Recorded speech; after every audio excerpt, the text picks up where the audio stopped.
मेरे सभी निरंकारी संत महात्मा भाई बहन माताओं के चरणों में प्यार भरा नतमस्तक होकर धन्यकार जी। और जो मेरे मित्र भाई सब्सक्राइबर सभी को मेरा प्यार भरा नमस्कार।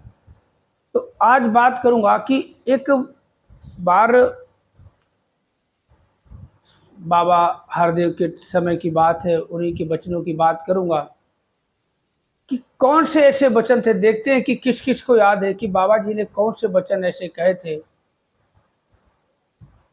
कि वहाँ जो संगत में बाबा जी की समागम की संगत में कि ऐसे वचन आए कि वहाँ जितने भी संत महात्मा बैठे थे, 90% की बात करता हूँ मैं, कि दाएं बाएं जिधर नज़र जाए और अपने आप की बात करता हूँ तो सभी के सभी रोने लगे।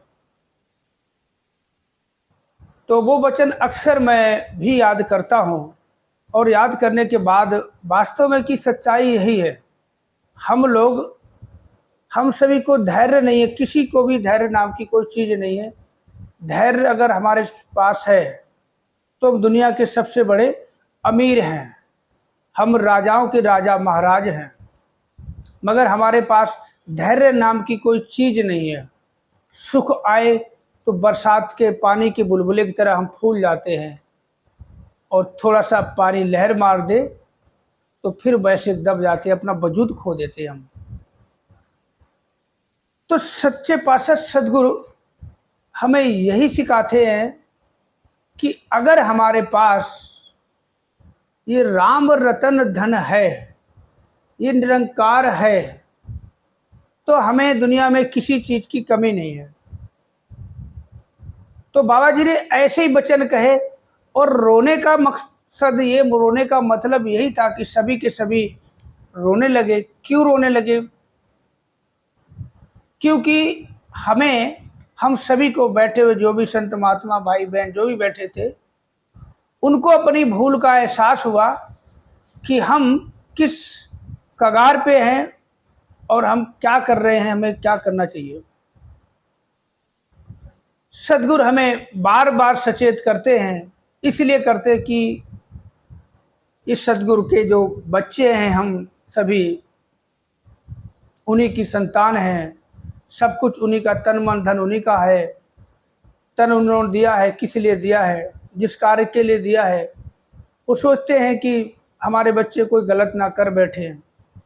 हमें धन दिया है, पर्याप्त मात्रा में मिल रहा है, फिर भी हम और कहते रहते हैं।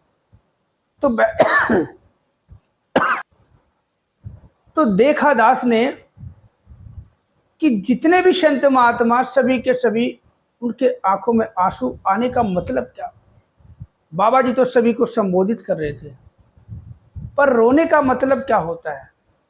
क्योंकि हमें हमारी भूल का एहसास हुआ, हमारी अंतर आत्मा ने हमें धिक्कारा है कि तू गलत है। बैठता तो ये दुनिया का मालिक, जो सदगुरु साकार रूप में ये दुनिया का मालिक, ये ब्रह्म निरंकार जो साकार रूप बना के हमें समझा रहा है, हम इसकी बातें सुनते तो हैं, ऐसे सुनते हैं जैसे आपने देखा होगा छोटा सा बच्चा होता ना, जो कोई कुछ नहीं समझता, जब गोद में 2, 2.5, 3 महीने का, 4, 5 महीने का होता है, जब हम उसको गोद में लेके और हम उससे कुछ बात करते हैं, उसको पुचकारते हैं, सीटियां मारते हैं, कभी कुछ हम लोग शरारत करते हैं, तो बच्चा किस तरह से टुकुर टुकुर हमारी तरफ देखता है, कई बार मुस्कुराने भी लगता है, सभी जानते हैं। तो इसी तरह से हम वचन तो खूब ध्यान से सुनते हैं, और निकलने के बाद घर आने तक बहुत अच्छे वचन, बहुत अच्छे वचन, आज तो गदगद हो गया, आज तो मैं ये हो गया, निहाल हो गया, ऐसे हमारे मन में कामनाएं होती हैं। तो बाबा जी ने ऐसे वचन हमारे सामने रखे। क्यों कहते हैं और क्यों कहा? कि इसलिए कहा, वो खुद के लिए, खुद पे हमें ये नहीं कहा, हम सबको संबोधित किया, मगर हम सब पे लागू ना करते हुए पूरी तरह से हमारे लिए कहा। हम सब समझे, हमें भूल का एहसास हुआ, और हमारी सभी के आंखों में अश्रुधाराएं बहने लगी। तो वो किस किस को याद है, कमेंट में ज़रूर बताना। देखते हैं वो वचन किस किस को याद है। आज मैं यही, क्योंकि काफ़ी दिनों से हम सोच रहे हैं कि देखो हमारा जो वीडियो आता है यूट्यूब पे, बहुत से कमेंट कुछ ऐसा वैसा कर देते हैं, तो हम देखते हैं कि सदगुरु के करीब तो सभी हैं, मगर सदगुरु के वचनों के करीब होना, वचनों को मानना, उनके बताए हुए रास्ते पे चलना सदगुरु के करीब होना है। ऐसे नहीं हम संगत कर रहे तो सदगुरु के करीब है, हम सेवा में चले गए तो सदगुरु के करीब हैं, हमें सत्संग मिल गया हमें सदगुरु के करीब है, हम सुमरन कर रहे सदगुरु के करीब है। हम सुमरन किस अवस्था में कर रहे हैं? सुमरन करते करते कोई ऐसी बात आ गई, कोई आगे सामने पीछे आ गया तो हमें गुस्सा आ गया, तो ये सुमरन सुमरन नहीं होता है। हम सेवा कर रहे हैं, करने के बाद बोला हम वहाँ गए थे, हमें ये किया, हमने वो किया, जता दिया, क्या होगा? सेवा तो खत्म हो गई।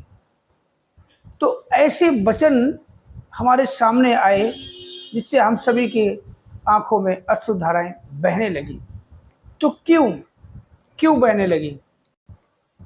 चलो मैं आप सभी को बता देते हैं कि कई बार जब भी, अक्सर आज भी वो वचन याद आते हैं, कई बार वैसे भी आ जाते हैं बाबा जी के वचन, तो आंखें भर आती हैं, नम हो जाती हैं कि काश हमारी अवस्था ऐसी हो जाए जैसा सदगुरु ने हमें बताया कि कैसे हमें रहना चाहिए। तो बाबा जी के वो वचन चलो हम बता देते हैं, अगर कोई भूल है इसमें कई, क्यों सतगुरु के हर एक वचन हमें अंदर से झिझोरने वाले होते हैं।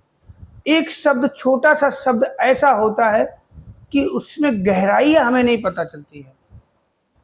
जिस तरह से देखा होगा, नींबू बहुत खट्टा होता है, मगर उसके अंदर गुण क्या है?